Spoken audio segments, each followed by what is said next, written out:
Shalom Bapak Ibu Saudara yang dikasihi Tuhan, haleluya. Kita bersyukur kepada Tuhan karena Tuhan masih memberikan kita nafas kehidupan hari ini. Kita bersyukur tentunya hari ini hari Sabtu 3 Agustus 2024.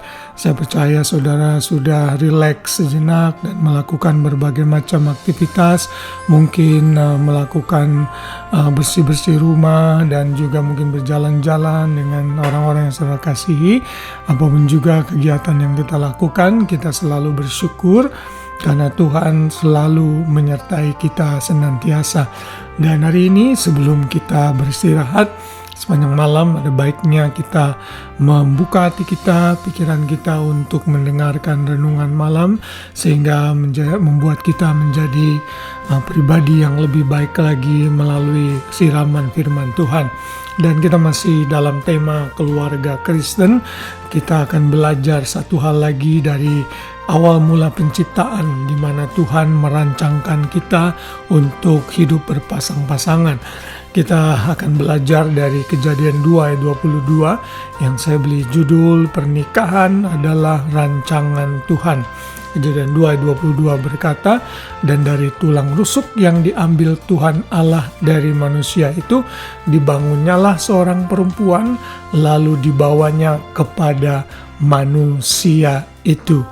Ini sungguh sangat luar biasa, di mana Tuhan melakukan operasi pertama di dunia ini dengan membuat Adam tertidur, lalu kemudian dari bagian samping tubuhnya, yaitu di sekitar tulang rusuk, Tuhan mengambil daging yang ada di sana dari one of his ribs melalui menurut kitab bahasa Inggris, dan menutupnya dengan daging.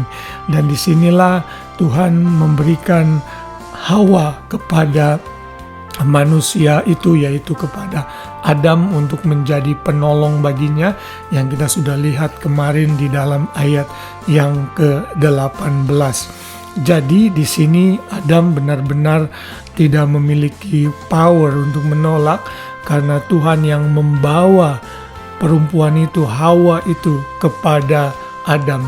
Dari peristiwa ini kita bisa melihat bahwa pernikahan itu adalah rancangan Tuhan. Pernikahan adalah rencana Tuhan agar terjadi di muka bumi ini.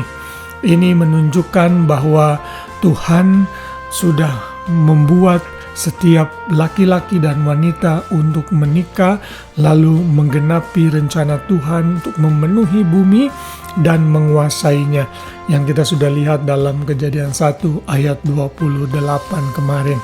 Jadi setiap pernikahan setelah itu juga adalah rancangan Tuhan. Jadi kita memang tidak bisa berkata bahwa jodoh itu di tangan Tuhan, karena untuk urusan jodoh Tuhan memakai kehendak manusia, menggunakan pilihan yang ada, yang dimiliki oleh manusia, kehendak bebas yang dimiliki oleh manusia untuk memilih pasangannya masing-masing.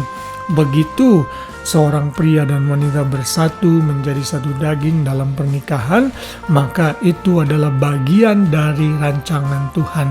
Karena itu setiap rancangan yang Tuhan sudah buat pada awalnya indah, tidak boleh dirusak oleh manusia melalui perceraian.